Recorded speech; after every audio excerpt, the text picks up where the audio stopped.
वो है जो तलख बात सुनकर आता है, कड़वे जुमले, नाकज़ी रवैयों, लफ्ज की तेजी या जहर भरे रवैये से आता है। लेकिन रसूलुल्लाह सल्लल्लाहु अलैहि वसल्लम को कभी भी गुस्सा नहीं आया, किसी भी बद इखलाक रवैये से आपकी पेशानी पर शिकन नहीं डले। एक गुस्सा वो होता है जिसका आना ईमानी गैरत है और ना आना बुज़दिली है। ये वो गुस्सा है जो गैर शरई अमूर को देखकर आता है, जैसे एक मोमिन घर में अल्लाह की नाफरमानी देखकर गुस्सा करता है, या तरबीती अमूर को मुतासर करने वाली चीज को देखकर आपको गुस्सा आ जाना। नाज़रीन गिरामी, मुफस्सिरीन की तफसीरें और मुहद्दिसीन की हदीसें हुज़ूर अकरम के उफ़ू दरगुज़र और सब्र व तहम्मुल से बरी पड़ी हैं। आपकी ज़ात मुबारक तो ऐसी है कि जब भी आप तहज्जुद के लिए रात को उठते तो बिस्तर से आहिस्ता से उठते और दरवाजा नरमी से खोलते कि ज़ौजा मोहतरमा की नींद मुबारक में खलल न आए। हजरत अनस बिन मालिक फरमाते हैं कि मैंने रसूल अल्लाह की 10 साल खिदमत की, लेकिन उस अरसे में एक भी दिन ऐसा नहीं कि जब रसूल अल्लाह ने किसी काम के खराब होने पर उफ किया हो। नाज़रीन गिरामी, आपको वो वाकया भी याद होगा कि जब कुछ यहूदी अल्लाह के रसूल के घर आए और कहने लगे अस्सलाम अलैकुम, उसका मायनी होता है माज़अल्लाह आपको मौत आए। अब देखिए, वो आपके घर में आकर आप और आपके घर वालों को गाली दे रहे हैं, लेकिन कुर्बान जाएं उस नबी करीम के हलम और हौसले पर कि आपने सिर्फ इतना कहा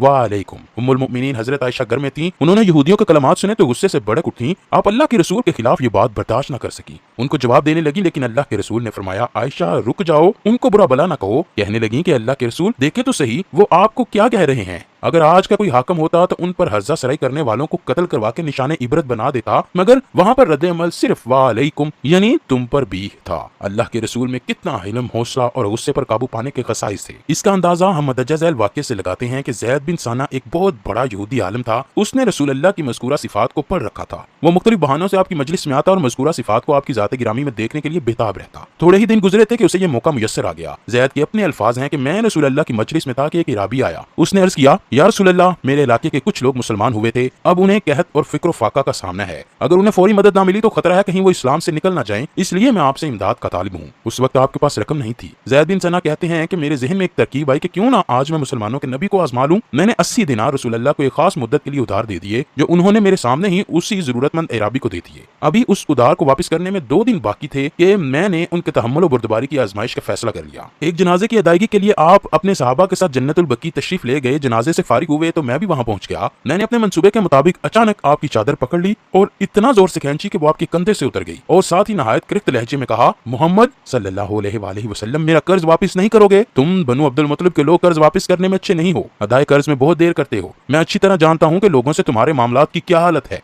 ज़ैद का ये बाजारी अंदाज, और वो भी कर्ज की मुद्दत से 2 दिन पहले, इस अंदाज में मुतालबा करना, बेशक ये अंदाज किसी भी शख्स को गुस्सा दिलाने के लिए काफी था। अंदाज भी ऐसा कि जिसमें तमाम खानदान की तजलील शामिल हो। खैर, ये मामला देखकर हुज़ूर अकरम के सहाबा आगे बढ़े और ज़ैद को सजा देना चाहिए, लेकिन अल्लाह के रसूल का रद्द-ए-अमल तो मुलाज़ा फरमाइए। इतनी सख्त गुफ्तगू सुनने के बाद भी आप मुश्तिल नहीं हुए। आपके चेहरे पर बददस्तूर मुस्कुराहट मौजूद थी। आपने हजरत सैयदना अली को मुखातिब किया और फरमाया, ए अली, ऐसी बात न करो, बल्कि तुम्हें चाहिए था कि तुम मुझसे ये कहते कि मैं इसका कर्ज खुश असलूबी से अदा करूं, और इसे ये समझाते कि मियां कर्ज का तकाजा भले तरीके से करो। फिर हुक्म दिया, अली जाओ और इसका कर्ज वापस करो, और हाँ, क्योंकि तुमने इसे डराया धमकाया है, इसलिए इसे 20 साख करीबन 50 किलो खजूरें ज्यादा अदा करना। ज़ैद बिन सना तवज्जो से ये गुफ्तगू सुन रहा था और हैरान था कि इस कदर इश्तियाल अंगेज गुफ्तगू के बावजूद भी आप हस्बे साबिक तबस्सुम कना है। बिलाशुबा आपका इल्म आपके गुस्से पर सबकत ले गया। ज़ैद कहते हैं, हजरत सैयदना अली मुझे साथ लेकर बैतुल माल गए, मेरा कर्ज वापस किया और हस्बे अदायत 20 साख खजूरें ज्यादा भी दी। मैंने कहा, ए अली, क्या तुम मुझे पहचानते हो? उन्होंने कहा, नहीं। तुम ही बताओ तुम कौन हो? मैंने कहा, मैं ज़ैद बिन सना हूँ। कहने लगे, अच्छा, अल-हबर, यानी वही जो मशहूर यहूदी आलिम है? मैंने कहा, हाँ, अल-हबर।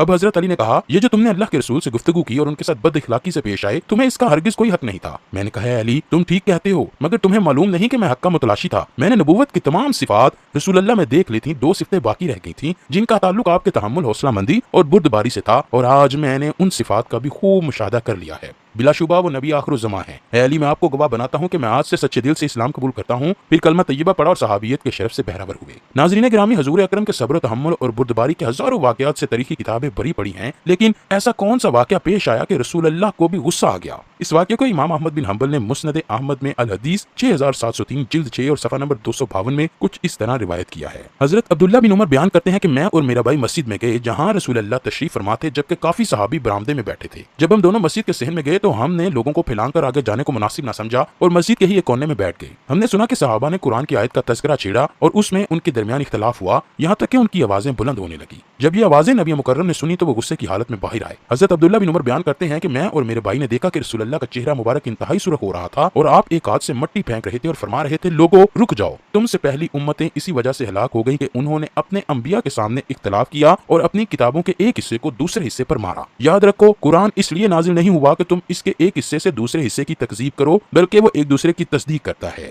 اس لیے تمہیں جتنی بات کا علم ہو اس پر عمل کرو اور جو معلوم نہ ہو اس کے عالم سے معلوم کر لو۔ اللہ اکبر۔ اللہ پاک ہمیں قرآن پاک کی صحیح طور پر سمجھنے اور اس پر عمل پیرا ہونے کی توفیق عطا فرمائے۔